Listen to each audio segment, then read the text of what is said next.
How's it going today, guys? Trucks and Water here, and I hope you all enjoyed those drone shots I got of the truck. I am doing the Q&A inside the truck though, because A, it's humid as no tomorrow out, and B,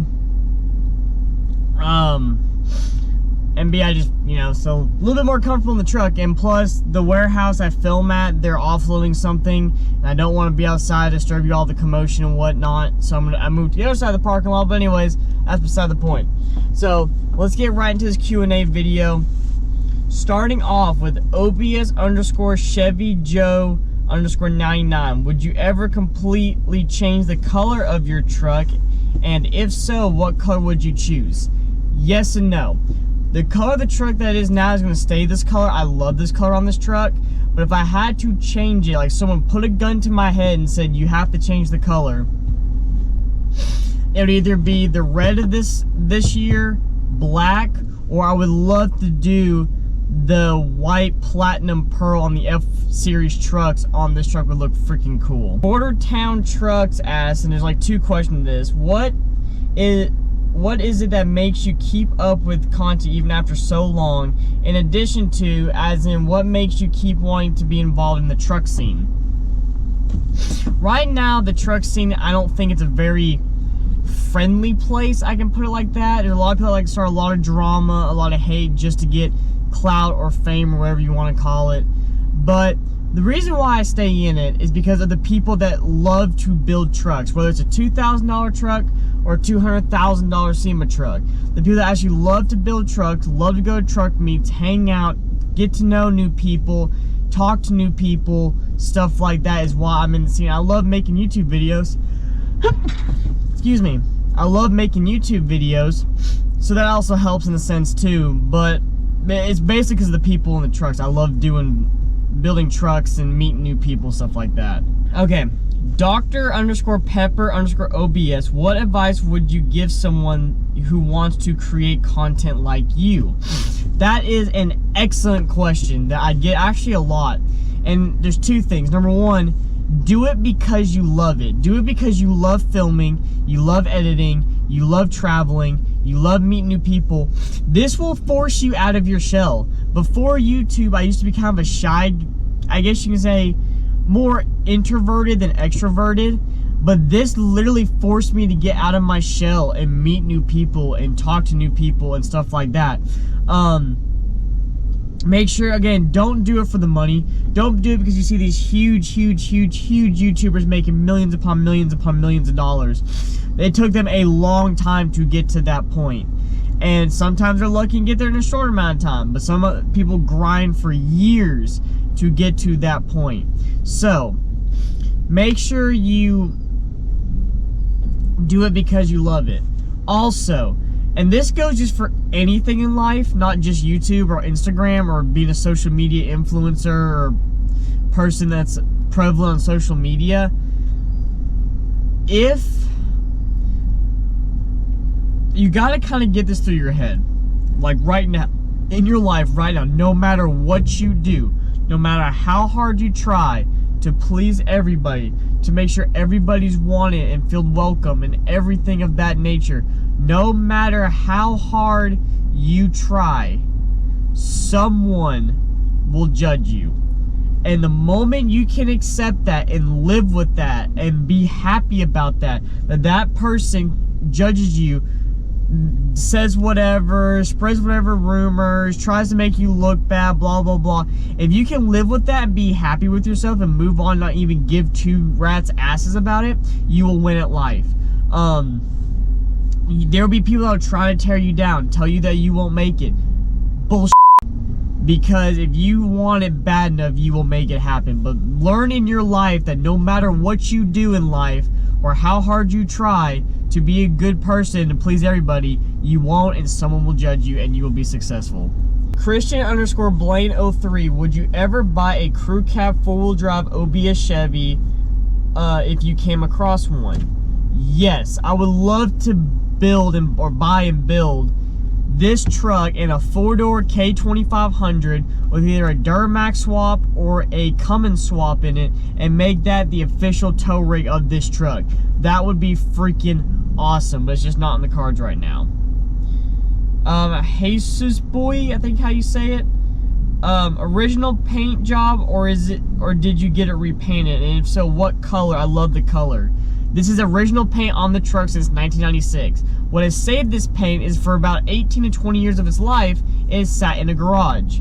And then I got a hold of it, and yeah, it kind of sits outside, but I wash it and wax it constantly as best I can. Granted, now it's starting to show its age, but you know, for 24 years, this paint's held up pretty daggum good. I don't know the color code or the color name on this because what's in the glove box for the color code, Chevy changed the color but kept the same code at a later date. So we have to scan my gas cap every time with a paint scanner every time we get something color matched to get the right paint code. And I forgot what that was. Reese _ sides _ 99. Would you ever build a 2-wheel drive truck what would it build be like?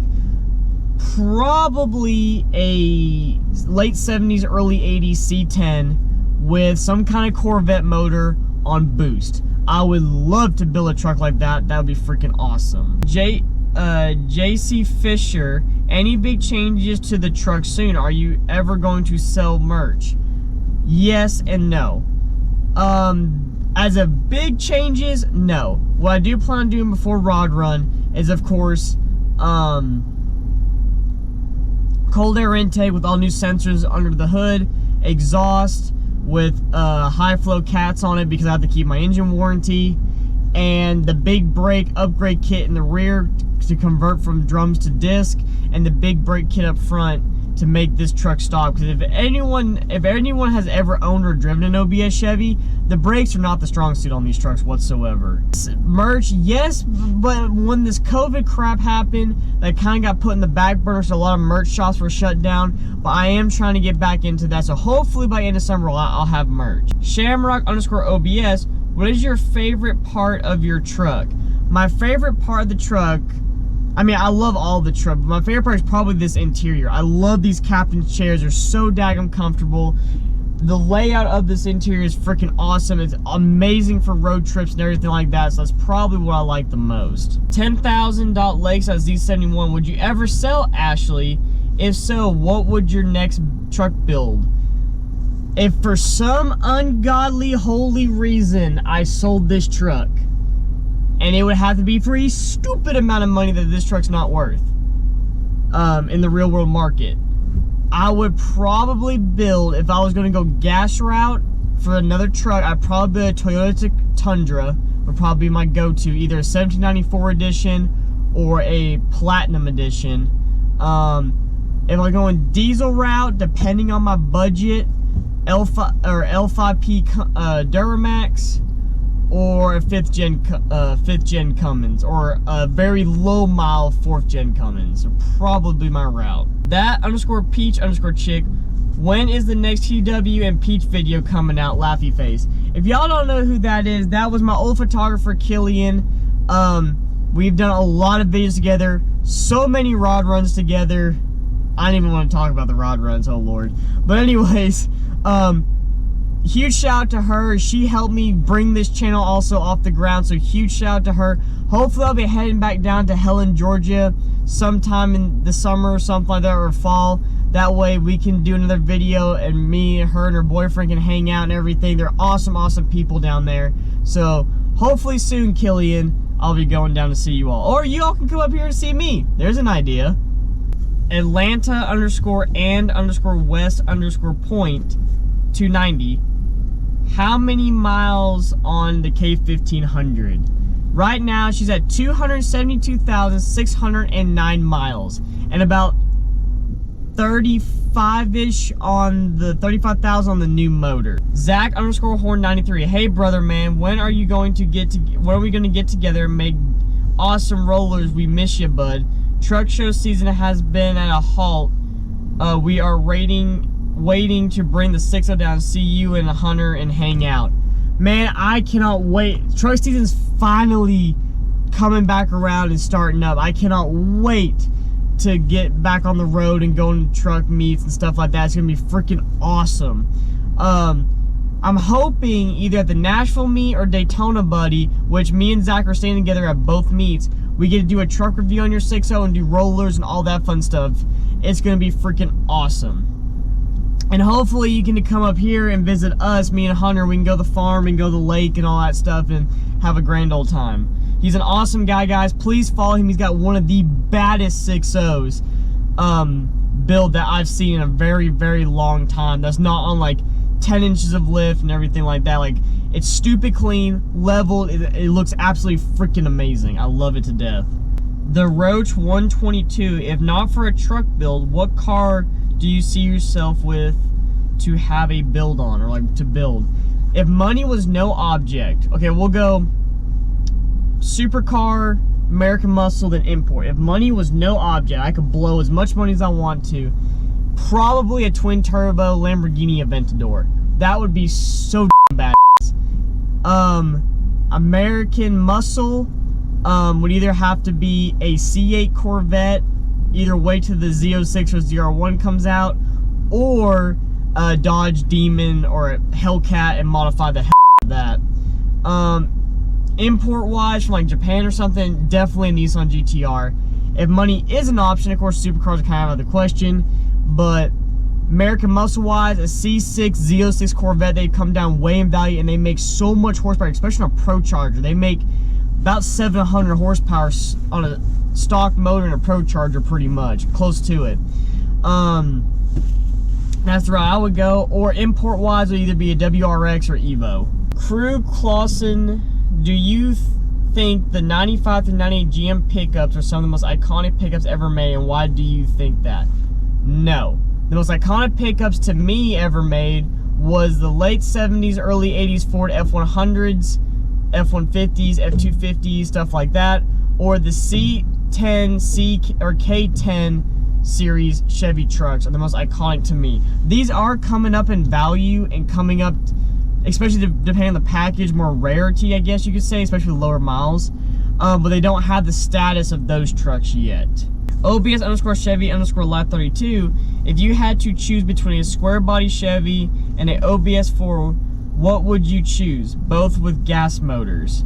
Definitely square body Chevy, 100% all the way. And the last question from the YouTube community tab, Justin McCook, why do you hate and love the most about the truck scene right now? All right, we'll start out with hate and we'll end with love. The most I hate about the truck scene right now is the judgment, is the people that